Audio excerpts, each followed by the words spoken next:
এই শেখ শাহজাহানের নামে জোড়া এফআইআর, দুটি মামলা রুজু করেছে সিবিআই। এই ঘটনায় খুশি নিহতের পরিবার, দোষীরা উপযুক্ত শাস্তি পাবে আশা করছে নিহতের পরিবার। হাইকোর্টের নির্দেশে এফআইআর করে তদন্ত শুরু।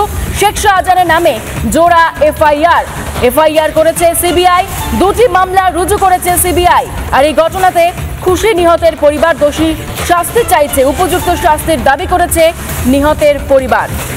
হাইকোর্টের নির্দেশ এবং তাতে এফআইআর। 30 জুন বিচারপতি জয় সেনগুপ্তের বেঞ্চ সিবিআইয়ের উপরে এই কেসের তদন্তভার দেয়, যেটা গত 6 বছর ধরে রাজ্য সরকার বিভিন্ন হেনস্থা করে তার পরবর্তীতে সিআইডি হাইকোর্টে মূল অভিযুক্ত শেখ শাহজাহানের নাম বাদ দিয়ে চার্জশিট জমা দিয়েছিল।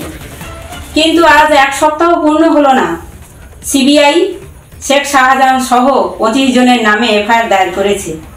তাই আমি সিবিআইয়ের এই পদক্ষেপকে সাধুবাদ জানাই এবং আমি সিবিআইয়ের কাছে অনুরোধ করব যত তাড়াতাড়ি সম্ভব এই কেসের তদন্ত শেষ করবে এবং মহামান্য হাইকোর্ট সমস্ত সাক্ষ্য প্রমাণের ভিত্তিতে যেন এই মূল অভিযুক্তদের ফাঁসি দেয়।